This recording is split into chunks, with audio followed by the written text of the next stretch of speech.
সূরা বাকারা আয়াত number 125 number আয়াত। এই আয়াতে আল্লাহ বলেন, হাফিজু আলাস সালাওয়াতি ওয়াস সালাতিল মুসতা, পাঁচ ওয়াক্ত নামাজের প্রতি যত্নবান হও।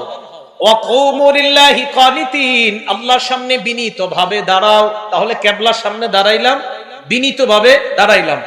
এখন কথা হলো দাঁড়াবো কেন, দাঁড়িয়ে কেন নামাজ পড়বো? সহিহ বুখারী হাদিস নাম্বার 1117। কত হয়? 11,000 বলে কে জানি গেছে। 1117 317 কত হয়?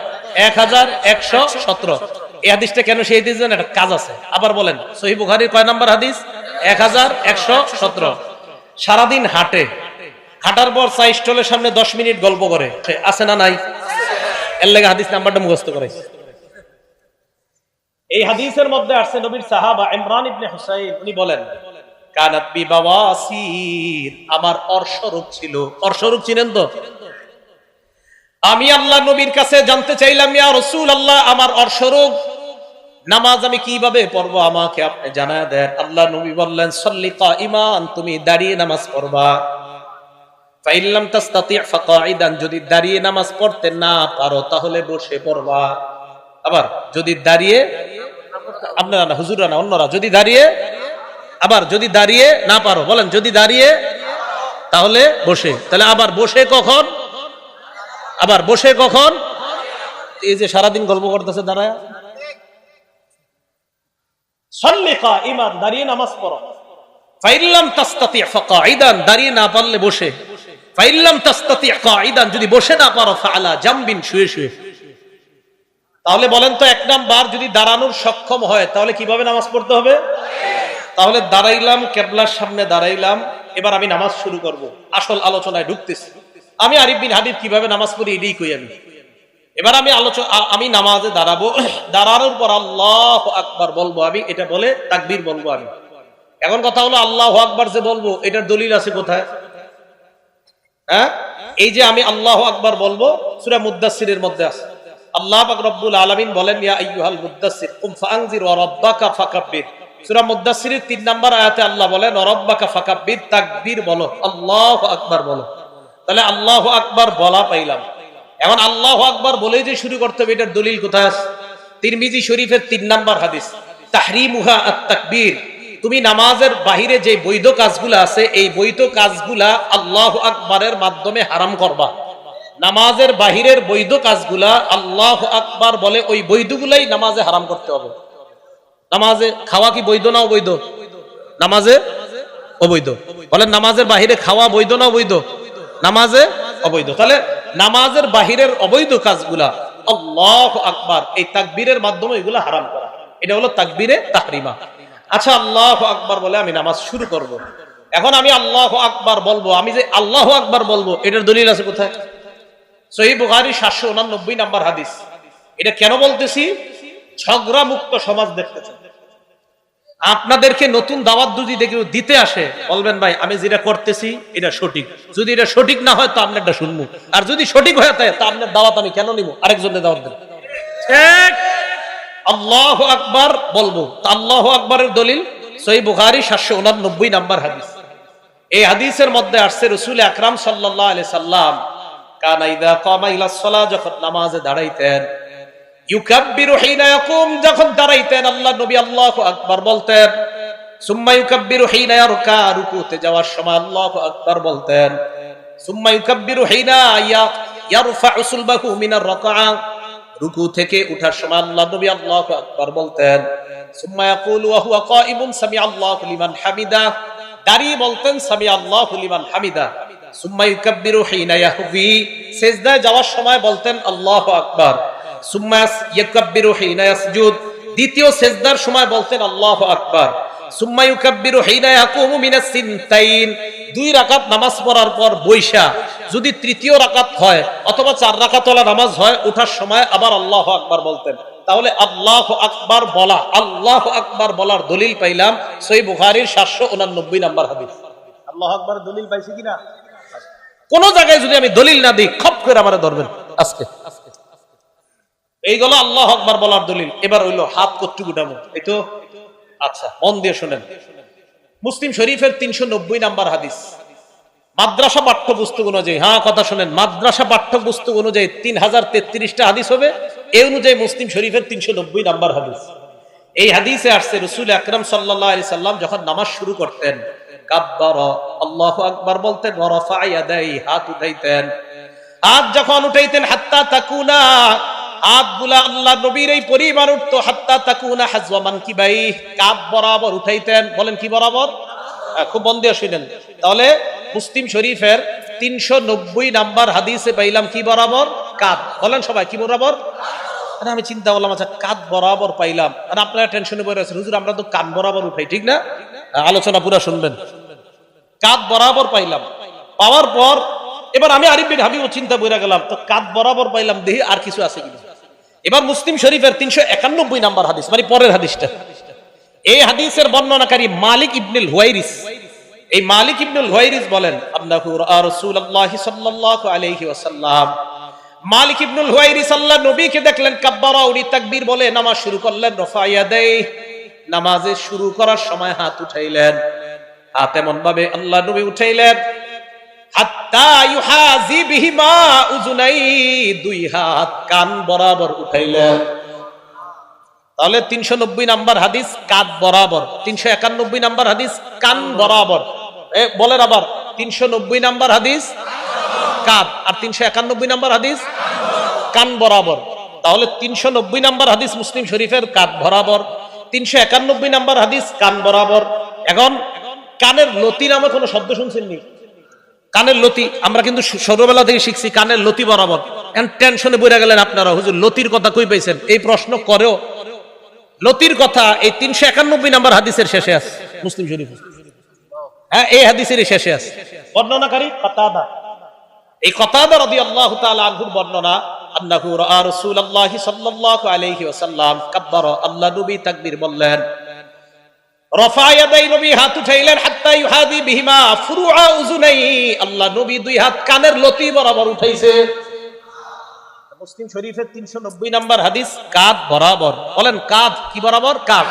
391 নাম্বার হাদিসে দুইটা আমল, একটা হলো কান বরাবর আর একটা কানের লতি বরাবর। এখন আসেন, হুজুর কাঁধ পাইলাম, কান পাইলাম, লতি পাইলাম, আপনারা আবার বক্তব্যে শিখান যে দুই হাতের বৃদ্ধাঙ্গুলি লতি বরাবর থাকা, এটা কই পাইছেন? তাহাবী শরীফ 1 নাম্বার খন্ড 144 নাম্বার পৃষ্ঠা। এই পৃষ্ঠা আছে, রাসূল আকরাম সাল্লাল্লাহু আলাইহি সাল্লাম যখন তাকবীর বলে নামাজ শুরু করতেন, হাত উঠাইতেন। হাত যখন উঠাইতেন তখন রাসূল সাল্লাল্লাহু আলাইহি সাল্লামের হাত্তা ইয়াকুনু ইবহামাহু, নবীর এই দুই বুড়ো আঙ্গুল মুবারক করিবা মিন শাহবাতাই উযুনাই, কানের লতি বরাবর আসতো। এখন আসেন, এখন প্রশ্ন হলো, হুজুর কাঁধ মানবো না কান মানবো না লতি মানবো? এটা হলো প্রশ্ন। আমি আরিফ বিন হাবিব বলবো, আমি এমন এক আমল করবো যে আমলে নবীর 3 হাদিসের উপর আমল হয়। এখন আমার দিকে তাকান, আন্দাজি ঠিক করেন না, বুঝা শুনে করেন। এই দেখেন, এই দেখেন বুড়ো আঙ্গুল কানের লতি বরাবর আছে। আমার দুই হাতের তালু দেখেন কাঁধ বরাবর। দুই হাতের তালু কি বরাবর? বুড়ো আঙ্গুল কি বরাবর? লতি। আর দুই হাত কান বরাবর। তাহলে লতি বরাবর হাত উঠাইলে কাদের হাদিসের আমল হয়? কানের হাদিসের উপর আমল হয়, লতির হাদিসের উপর আমল হয়। আমার সওয়াব বেশি দরকার, তাই আমি 3 হাদিসের উপর আমল করি। আপনি যদি সওয়াব কম দরকার হয় তো করেন কম। আমার যদি কেউ বলেন, হুজুর আপনি এটা কেন করেন? আমার সওয়াব বেশি দরকার তাই এটা করি। এটার নামই হানাফি মাযহাব। এটার নাম কি মাযহাব? হানাফি মাযহাব। এটা মনে করে নতুন ধর্ম। তাহলে হাত উঠাইলাম, রয়ে গেল এবার হাত বানবেন কই হুজুর? ঠিকই তো? এই ব্যাপারে 3টা হাদিস শুনেন। 1, তিরমিজি শরীফের 252 নাম্বার হাদিস। এই হাদিসের মধ্যে আসছে, কানান নবী সাল্লাল্লাহু আলাইহি ওয়াসাল্লাম ইয়াউমুনা, নবী আমাদের ইমামতি করতেন, ইয়াখুযু শিমালাহু বিয়ামিনিহি, আল্লাহর নবী বাম হাতকে ডান হাত দিয়ে ধরতেন। কোথায় ধরতেন? নাই। ডান হাত দিয়ে বাম হাত ধরতেন, এটা আছে। কোথায় ধরতেন? এটা নাই। আবার বলছি, ডান হাত দিয়ে বাম হাত ধরতেন, কোথায় ধরতেন? এটা নাই। তাহলে হাদিস একটা পাইলাম, তিরমিজি শরীফের 252 নাম্বার, ডান হাত দিয়ে বাম হাত ধরতেন। এবার বুখারী শরীফের 740 নাম্বার হাদিস শুনেন। এই হাদিসে আসছে, কানান নবী কানান নাস ইউবারুনা আইয়াদআ আর-রাজুলুল ইয়াদাল ইউমনা আলা জিরাইহিল ইউসরা, সাহাবাদেরকে আদেশ করা হতো সাহাবারা যেন ডান হাত দিয়ে বাম হাতের বাহু ধরে। বলেন ডান হাত বাম হাতের বাহুতে রাখবে। বলেন ডান হাত বাম হাতের। প্রথমে পাইলাম ডান হাত দিয়ে বাম হাত ধরা, বুখারীর হাদিসে পাইলাম ডান হাত বাম হাতের বাহুতে রাখা। এখন আপনাকে প্রশ্ন, হুজুর আমরা যে কবজি ধরি, এই তো, আরে আমরা কবজি ধরি না? তাহলে আবার আগের কথা, এমন এক হাদিসের উপর আমল করবো যে হাদিসে বাহুও আসে, কবজিও আসে, তালুও আসে, যে আমল করলে নবীর 3 হাদিসের উপর আমল হয়, এমন কোন হাদিস পাই কিনা দেখি। আবু দাউদ শরীফের 727 নম্বর হাদিস, হাদিস যা বলছি সব সহিহ হাদিস। আবু দাউদ শরীফের 727 নম্বর হাদিস, এই হাদিসে আসছে রাসূল আকরাম সাল্লাল্লাহু আলাইহি সাল্লাম ওয়াদা ইয়াদাহুল ইউমনা আলা যহরি কাফিহিল ইউসরা ওয়ার রুসদি ওয়াস সাইদি, নবী ডান হাত দিয়ে বাম হাত মুবারক এমন ভাবে ধরতেন যে নবীর ডান হাত বাম হাতের তালুর পিঠ ধরতো, বাম হাতের কবজি ধরতো, বাম হাতের বাহু ধরতো। ওই আগের তিরমিজির হাদিসে আছেন 255 নম্বর হাদিসে আছে হাত ধরতেন, বুখারীর 740-এ আছে বাহু ধরতেন, আর আবু দাউদের 727 নম্বর হাদিসে পাইলাম বাহুও পাইলাম, কবজিও পাইলাম, হাতের এই তালুর পিঠও পাইলাম। তো এই হাদিসের উপর আমল করলে বুখারীর হাদিস অনুযায়ী বাহুর উপর আমল হয়, তিরমিজির হাদিস অনুযায়ী হাত ধরার আমল হয়, আবু দাউদের হাদিস অনুযায়ী কবজি, হাতের তালুর পিঠ এবং বাহু সবগুলোর উপর আমল হয়। ভাই আমি এই জন্য এটা পালন করি। আমি কখনো কাউকে আঘাত করে কথা বলা পছন্দ করি না আমি, কিন্তু আমাকে যদি বলেন কেন, আমি বলবো এই কারণে আমি 3 সুন্নাহ পালন করে বেশি সওয়াব চাই। আমি আগেও বললাম ওই জায়গায় আমি বেশি সুন্নাহ পালন করে বেশি সওয়াব চাই। এবার শুনছেন দ্বিতীয় কথাটা, এটাই হানাফি মাযহাব। এটা কি মাযহাব?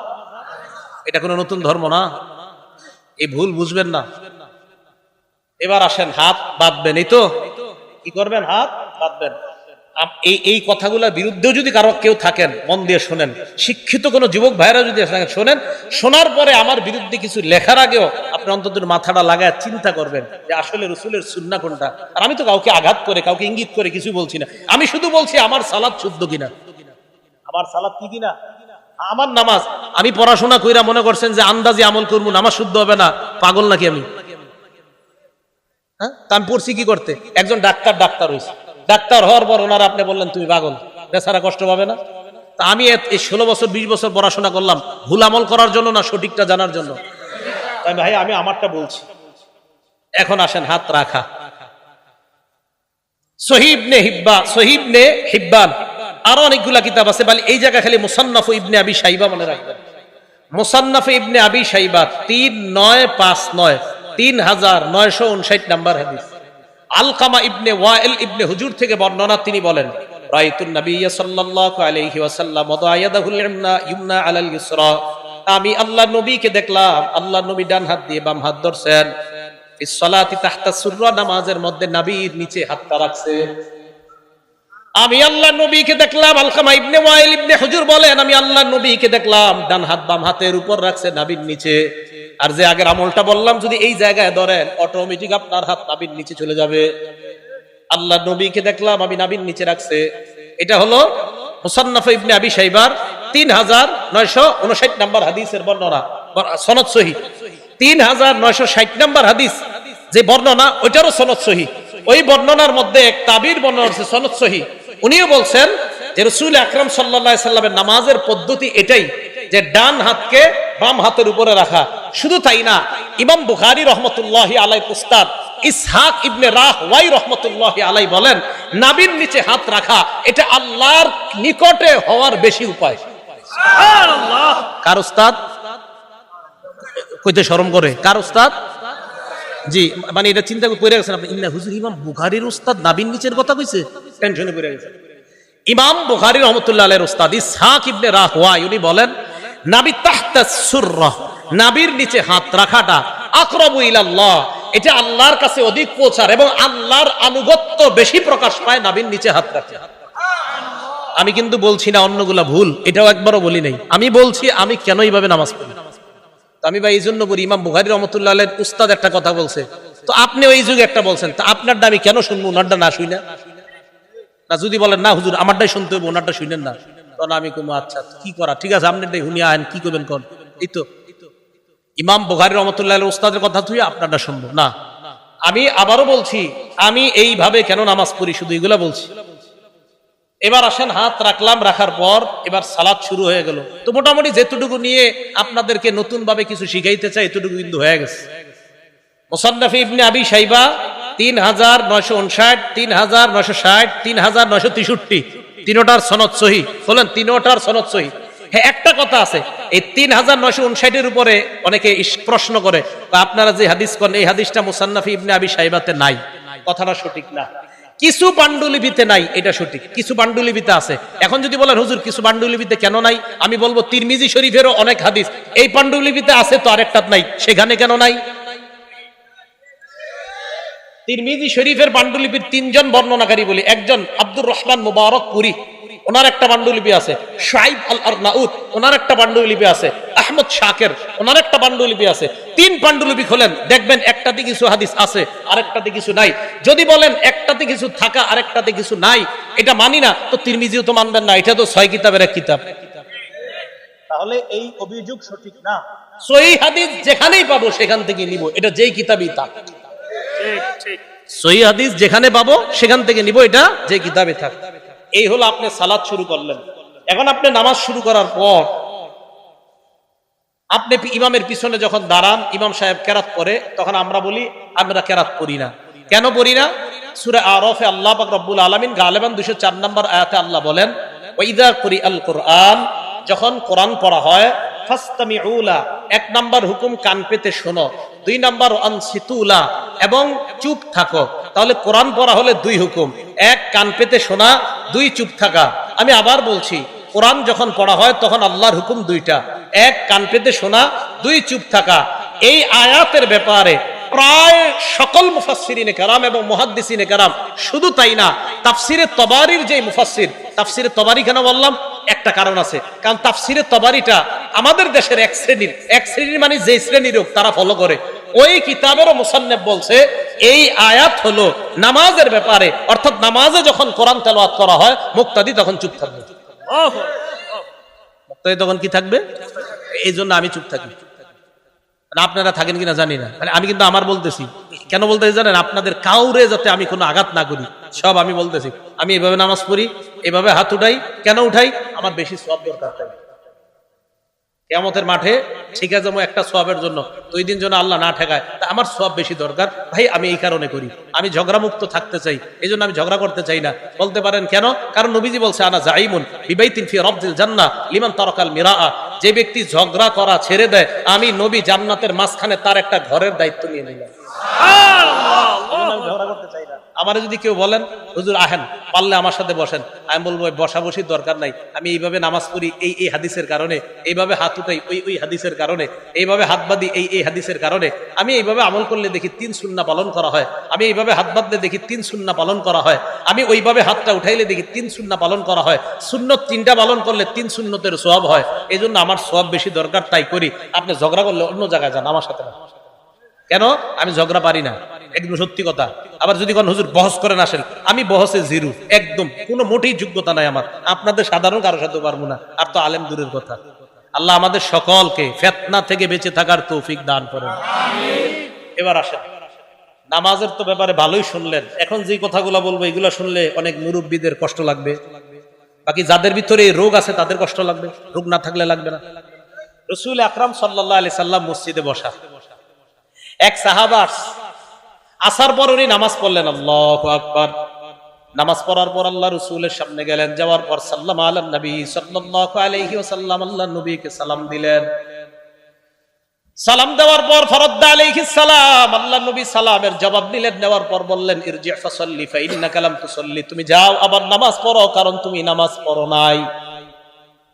উনি আবার গেলেন, আবার নামাজ পড়লেন, আবার আসলেন, আবার সালাম দিলেন। আল্লাহ নবী বললেন, তুমি আবার যাও, আবার নামাজ পড়ো। আবার গেলেন, আবার নামাজ আদায় করলেন, আবার আল্লাহ নবীকে সালাম দিলেন। সালাম দেওয়ার পর নবী সালামের জবাব নিয়ে বললেন, আবার যাও, তুমি নামাজ পড়ো, তুমি নামাজ পড়ো নাই। 3 বার এইভাবে হওয়ার পর আল্লাহ নবী তাকে বললেন, তুমি যাও, আবার নামাজ পড়ো। ওই সাহাবা জবাব দিলেন, ইয়া রাসূলুল্লাহ মা উহসিনু গায়রা, আমি এর চাইতে ভালো সুন্দর নামাজ পড়তে পারি না। আল্লিমনি, আমাকে আপনি নামাজ কিভাবে পড়তে হয় শিখায়া দেন। নবীজি বললেন, ইদা কুমতা ইলা সালাত, যখন নামাজের ইচ্ছা পোষণ করবা, ফাকাব্বির, তখন তুমি তাকবীর বলবা। তাকবীর বলার পর ফাকরা মা তায়াসসারা মাকা মিনাল কুরআন, কোরআনের যেই জায়গা সহজ ওই জায়গা থেকে পড়বা। এবার শুনেন, পড়ার পর সুম্মার কার পর রুকু করবা হাত্তা তাতমাইন্না রাকিআ, ধীর স্থিরতার সাথে রুকু করবা, যতক্ষণ তোমার ইতমিনান না হয় ততক্ষণ তুমি রুকুতে থাকবা। এরপর আল্লাহ নবী বলেন সুম্মার ফারাসাকা মিনার রুকুই হাত্তা তাতাদিলা কাইমা, এরপর রুকু থেকে দাঁড়াইবা, সোজা হয়ে দাঁড়াইবা, বাঁকা হয়ে থাকা যাবে না, হ্যাঁ সোজা হয়ে দাঁড়াইবা। আমাদের অনেকে এইভাবে বাঁকা হয়ে থাকে, আর বুঝায় ও ইমাম সাহেব তাড়াতাড়ি সিজদায় যান, বাঁকা হয়ে থাকে, উঠা ভাই হুজুর আমার কাজ আছে তো তাড়াতাড়ি সিজদায় যান।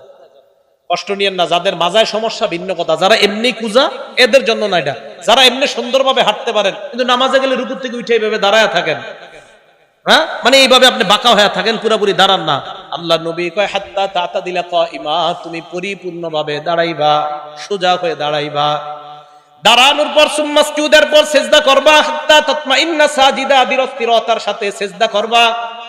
দুই সেজদার মাঝখানে বসবা, এই দুই সেজদার মাঝখানে অনেকে এইভাবে বাঁকা হয়ে থাকে, ঠিক না? দুই সেজদার মাঝখানে মানে উঠে বাঁকা হয়ে থাকে, হুজুর আরেকটা সেজদা তাড়াতাড়ি দেন, এইভাবে থাকে। মনে রাখবেন বাঁকা হওয়ার, এই বাঁকা হওয়াটা যদি বেশিরভাগ নিচের দিকে থাকে তো আপনার তো সেজদা একটা হইলো, আরে বাঁকা হওয়া যদি বেশি নিচের দিকে থাকে তো আপনার সেজদা দুইটার দেওয়ার কথা না, তো আপনার তো কোনো ওজোর নাই, আপনি ইচ্ছা করে এইভাবে রয়েছেন, মানে আপনি এক সেজদা থেকে এখনো উঠেন নাই, দুই সেজদার মাঝখানে আপনি বসেন নাই। আল্লাহ নবী বললেন এইভাবে দুই সিজদার মাঝখানে বসবা। ইফআল যালিকা ফি সলাতিকা কুল্লিহা, আমি যেইভাবে তোমাকে নামাজ শিখাইলাম এইভাবে তুমি নামাজ পরিপূর্ণ করবা। নামাজ পরিপূর্ণ করার পর সালাম ফিরানোর পর, নামাজের পর সালাম ফিরানোর পর কিছু আমল আছে, এই আমলগুলা করবেন। নবীজির সাহাবা হযরত মুআজকে আল্লাহ নবী বলেন, মুআজ আল্লাহর কসম আমি তোমাকে ভালোবাসি। আবার বললেন মুআজ আল্লাহর কসম আমি তোমাকে ভালোবাসি। সাহাবা নবীর যেটা করার কথা উল্টা নবী সাহাবারে কয়, আমি তোমাকে ভালোবাসি, আমি তোমাকে ভালোবাসি। নবী সাহাবারে কয় ভালোবাসার দাবি নি বলিলা তাদান্না দুবরা কুল্লি সালাতিন মাকতুবা আন তাকুলা আল্লাহুম্মা আইন্নি আলা যিকরিকা ওয়া শুকরিকা ওয়া হুসনি ইবাদাতিক। মুআজ তুমি কখনো নামাজের পর এই আমলটা ছাড়বা না, সালাম ফিরানোর সাথে সাথেই তুমি পড়বা আল্লাহুম্মা আইন্নি আলা যিকরিক ওয়া শুকরিক ওয়া হুসনি ইবাদাতিক। তুমি জিন্দেগিতেও নামাজের পরে আমলটা ছাড়বা না। তা আশাবাদী আমি, আপনারা সালাম ফিরানোর পর ইমাম সাহেব যারা আছি, আমি আলহামদুলিল্লাহ আমরা যারা আছি, আমি যেই যেই মসজিদগুলা আমার তদারকিতে আছে সব মসজিদে আমলগুলা সালাম ফিরানোর পর মুসল্লিদেরকে আমল করার সুযোগ দেওয়া। তো আল্লাহুম্মা আইন্নি আলা যিকরিক ওয়া শুকরিক ওয়া হুসনি ইবাদাতিক, এই আমলটা করা। আর আস্তাগফিরুল্লাহ আস্তাগফিরুল্লাহ তিনবার পড়া, আস্তাগফিরুল্লাহ আস্তাগফিরুল্লাহ তিনবার পড়া। আর কিছু তাসবিহাত আছে, তিনবার সুবহানাল্লাহ, তিনবার আলহামদুলিল্লাহ, 33 বার সুবহানাল্লাহ, 33 বার আলহামদুলিল্লাহ, 33 বার আল্লাহু আকবার। 99 হওয়ার পর 34তম বারে পড়বেন, মানে 34তম বার মানে আল্লাহু আকবার 33 বার বলার পর 34তম, আর 3 33 99 হওয়ার পর 100তম বারে পড়বেন লা ইলাহা ইল্লাল্লাহু ওয়াহদাহু লা শারীকা লাহ লাহুল মুলকু ওয়া লাহুল হামদু ওয়া হুয়া আলা কুল্লি শাইইন কাদির। এই দোয়াটা যদি কেউ পড়ে, রাসূল আকরাম সাল্লাল্লাহু আলাইহি সাল্লাম বলেন এই 100 বার হওয়ার পর গুফিরাত খাতায়া ওয়া ইন কানাত মিসলা জাবাদিল বাহরি, সমুদ্রের ফেনা পরিমাণ গুনাহ হলেও তার গুনাহ আল্লাহ মাফ। আরেকটা পড়েন আমার সাথে, সুবহানাল্লাহি ওয়া বিহামদিহি, বাস এটুকুই 100 বার কয়বার? এটা যদি 100 বার পড়েন, আল্লাহ নবী বলেন এটা পড়লেও সমুদ্রের ফেনা পরিমাণ গুনাহ যদি হয় তার গুনাহ আল্লাহ মাফ করে দেয়।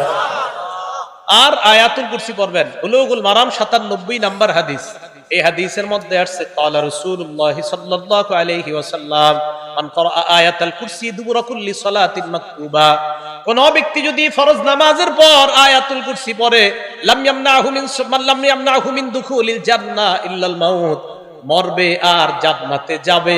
এই দুই জান্নাত আর ওই ব্যক্তির মাঝে ব্যবধান হলো মৃত্যুবরণ করা, মারা যাওয়ার সাথে সাথে আল্লাহর জান্নাতের মেহমান। তাহলে আয়াতুল কুরসি পড়া এটা কখনো ছাড়বেন না। মা বোনরা যারা পারেন না দেখে দেখে আয়াতুল কুরসি পড়বেন, আপনারা যারা পারেন না দেখে দেখে আয়াতুল কুরসি পড়বেন। এরপরে যদি মুনাজাতের প্রয়োজন হয়, মুনাজাতে যদি কারো শরীক হইতে মন চায় হবেন, মন না চাইলে হবেন না। কোনো আলেম বলে না যে মুনাজাত নামাজের অংশ, এটা আপনারা শুধু শুধু ইমামদের উপর অভিযোগ দেন।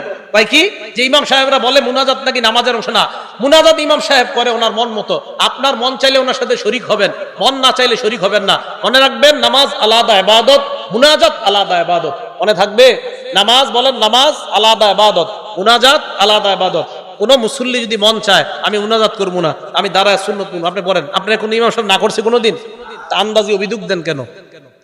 এই জন্য আপনার এরপরে যদি মন চায় উনি মুনাজাত করলে আপনার মন চাইলে ওনার সাথে মুনাজাতে শরীক হবেন, মন না চাইলে শরীক হবেন না। যদি কোথায় আলা ইবনে হাজরামি রাসূল সাল্লাল্লাহু আলাইহি সাল্লামের সাহাবা ফজরের নামাজের পর মুনাজাত করছে, অন্য যারা সামনে ছিল তারা আমিন আমিন বলছে। তারা কি বলছে? আমিন আমিন বলছে। এটা বলার পরে এখন কি বলবে জানেননি অনেকে? হুজুর উনি তো ক্ষেত্র বিশেষ মুনাজাত করছে। অনেকে বলবে কি ক্ষেত্র?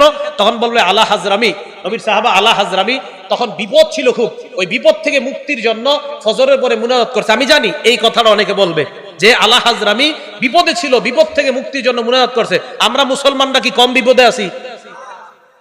যদি বলেন না আমি তো হুজুর পুরা বিপদ মুক্ত, তো ঠিক আছে মাশাআল্লাহ, আপনি খতিব হয়ে যান মসজিদে, এটা আপনি এত পেরেশান মুক্ত। একজন খতিব আলোচনা করার আগে হাজারো চিন্তা করে তার একটা আলোচনা করতে হয়। তাহলে মুনাজাত করছে কিনা আলা হাজরামি। বাকি বললাম মুনাজাত এটা বাড়াবাড়ির জিনিসটা, কারো মন চাইলে করবে, কারো মন চাইলে করবে না। আলা হাজরামি উনি ফজরের নামাজের পর মুনাজাত করছে। আল বিদায়া ওয়ান নিহায়াতে আছে এই বর্ণনা, লম্বা আলোচনা, ইতিহাসের কিতাবে স্পষ্ট লেখা আছে। তো এই লেখার উপর আবার প্রশ্ন উঠবে অনেকের, হুজুর উনি তো একটা বিপদে ছিল তখন, তাই আমরা মুসলমানরা এখন প্রতি মুহূর্তে বিপদে আছি। এবার আসেন মসজিদে যে ঢুকলেন, অনেক আলোচনাই তো শুনলেন, কাঁচা রসুন আর কাঁচা পেঁয়াজ খায়া যারা মসজিদে ঢুকেন, কি রসুন আর কাঁচা পেঁয়াজ মুড়ি বানায়া মাত্র খায়াটায় ঢুকছেন মসজিদে, এটা করেন না। তিরমিজি শরীফের 3927 নম্বর হাদিস, ক্বালা রাসূলুল্লাহ সাল্লাল্লাহু আলাইহি ওয়াসাল্লাম, আল্লাহ নবী বলেন আন্নান নাবিয়্যা নাহা আন হাতাইনিশ শাজারাতাইন, নবীজি এই দুই গাছ থেকে নিষেধ করেছেন। নবী বলেন মান আকালাহুমা, এই দুই গাছ তথা ইয়ানিল বাসলা ওয়াস সুমা, কেউ যদি পেঁয়াজ এবং রসুন খায় ফালা ইয়াকরাবান্না মাসজিদানা, সেজন্য আমাদের মসজিদের কাছেও না আসে। নবীজি বলেন কেউ যদি কাঁচা পেঁয়াজ আজ কাঁচা রসুন খায় সেজন্য আমাদের মসজিদের কাছে না আসে। হ্যাঁ, যদি আপনি খাইতে হয়, যদি কাঁচা পেঁয়াজ আর কাঁচা রসুন ইত্যাদি খাইয়া অথবা পেঁয়াজ দিয়ে মুড়ি বানানো খায়া মসজিদে আসতে হয়, তাহলে ব্রাশ করে আসবেন। কি করে আসবেন? কেন ব্রাশ করে আসবেন? মুসলিম শরীফের হাদিসে আসছে, ক্বালা রাসূলুল্লাহ সাল্লাল্লাহু আলাইহি ওয়াসাল্লাম, আল্লাহ নবী বলেন শোনো তোমরা, এই যে গন্ধযুক্ত গাছ, এই গন্ধযুক্ত গাছ যারা খায়, নবী বলেন মান আকালা মিন হাযিহি শাজারাতিল মুনতিনা, মুনতিনা মানে গন্ধযুক্ত গাছ, যে গাছের গন্ধ আছে, যারা খাও ফালা ইয়াকরাবান্না মাসজিদানা, মসজিদে আসবা না। প্রশ্ন হতে পারে কেন? নবীজি বলেন ফা ইন্নাল মালাইকাতা তাআজ্জা বিম্মা ইয়াতাআজ্জা বিহিল ইনসু, মানুষ যেই জিনিস গন্ধ অপছন্দ করে, যেই গন্ধে মানুষ কষ্ট পায়, ওই গন্ধে ফেরেশতাও কষ্ট পায়। ঠিক, মানুষ যেই গন্ধে কষ্ট পায় ওই গন্ধে কে কষ্ট পায়? তাহলে পেঁয়াজ রসুন, এই কাঁচা পেঁয়াজ কাঁচা রসুন এগুলা খেয়ে মসজিদে আসা যাবে না। যদি কোনো মুসল্লি নাও থাকে তাও আসবেন না। কেন মসজিদে আসবেন না মুসল্লি না থাকলে? কারণ ফেরেশতা মসজিদে আছে। তখন আপনি যখন ওই কাঁচা পেঁয়াজের গন্ধ, এটা যেমন মানুষ সহ্য করতে পারে না, ফেরেশতাও সহ্য করতে পারে না। এবার বলেন তো, কাঁচা পেঁয়াজ খায়া মসজিদে যদি যাওয়া নিষেধ হয়, সিগারেট খেয়ে না, ওইটা গন্ধ তো অনেক সুন্দর, হ্যাঁ নিষেধ না? সিগারেটের দলিল কি? সিগারেটের দুর্গন্ধ, এটা খেয়ে যাওয়া নিষেধ, দলিল কি? এই হাদিস দলিল। কারণ দুর্গন্ধযুক্ত গাছ খেয়ে যদি মসজিদে যাওয়া নিষেধ হয়, যেটা একটা হালাল, পেঁয়াজ হালাল না হারাম, রসুন হালাল না হারাম? হালাল। এই হালাল জিনিস খেয়ে মসজিদে যাওয়া নিষেধ। ধূমপানের প্যাকেটের উপরে কি লেখা থাকে? এটা কি এখনো আছে? এখন তো নতুন কথা, ধূমপান মৃত্যু ঘটায়। তো যেই জিনিসের উপর লেখা মৃত্যু ঘটায়, এই জিনিস খায় আপনি মসজিদে গিয়ে মাশাআল্লাহ ফেরেশতাদেরকে আনন্দ দিতে চান, তাহলে ফেরেশতাদেরকে কষ্ট দেওয়া যাবে না। ভাই কষ্ট নেন নাই তো আপনারা? মানে বলতে চাইলাম আমি তো খাইতে নিষেধ করিনি নাকি? হ্যাঁ, জর্দা না, জর্দা খেয়েও যাবেন না, পানও জর্দা এগুলা খেয়ে যাবেন না মসজিদে, একদম আপনি ব্রাশ করে যাবেন। এগুলা খাওয়ার পরে অনেকে মাশাআল্লাহ কি করে, পান চাবাইতে চাবাইতে মসজিদে গিয়ে পান ফালা দাঁড়া আল্লাহু আকবার, মানে কি? আরে ভাই এটা কেন? না এটা করবেন না। চিন্তা করে হুজুর আপনি আমি পান খাই না, এই কথা কয়ে লাভ নাই। হুজুর করে আমি পান খাইতে দেখছেন কখনো? চিন্তা করে হুজুর মনে কয় না, নিজে মনে পান খায়। আমি খাইলেও, আমি যদি কখনো খাইতামও তাও বলতাম আপনি পান খায় মসজিদে যায় না। শরীয়ত কি আমার উপরে চলে নাকি? কোরআন সুন্নাহর উপর শরীয়ত চলে মানুষকে। তো পান খেয়েও যাবেন না, বিড়ি সিগারেট এটাও যাওয়া যাবে না। আর হলো আপনার কি, ওই যে পেঁয়াজ রসুন। হ্যাঁ, নবীজি বলছে একান্ত যদি তোমাদের ফাইল্লা বুদ্ধা, কুনতুম আকিলিহা ফাইন কুনতুম লা বুদ্দা আকিলিহিমা, তোমরা যদি পেঁয়াজ রসুন খেতেই হয়, ফামিতুহুমা তবখ, এইগুলা তোমরা রান্না করে এইগুলাকে সেদ্ধ করো, রান্না করে এইগুলাকে পরিশোধন করে এরপরে খাও, তখন আর গন্ধ হবে না। তাহলে কাঁচা পেঁয়াজ, কাঁচা রসুন ইত্যাদি এগুলা খেয়ে মসজিদে যাওয়া ঠিক না, মসজিদ দুর্গন্ধ করা এটা ঠিক হবে না। আল্লাহ আমাদের সকলকে যে কথাগুলা শুনলাম, বিশেষ করে একটু বসেন, সর্বশেষ জানতে চাই, বলেন তো আমি যে সালাতের পদ্ধতি বর্ণনা করছি এইভাবে কে নামাজ পড়ে? আপনারা বলেন, আপনি কে? আমি যেই পদ্ধতি নামাজ পড়ছি আমি ওইটা বলছি। এই জন্য কেউ মনে করবেন না যে না হুজুর আপনি মনে ওনারটা না করছেন, না আমি এইভাবে করি। বাকি বুঝার থাকলে তো বুঝে নেবেন। আল্লাহ আমাদের সকলকে যে কথাগুলা বললাম শুনলাম আমাল করার তৌফিক দান। আচ্ছা এই উডার আগে করবেন না, বসেন একটু বসেন, সবাই বসেন। রুমালে একটু দান করেন, আপনারা বসেন, কেউ উঠবেন না। আল্লাহর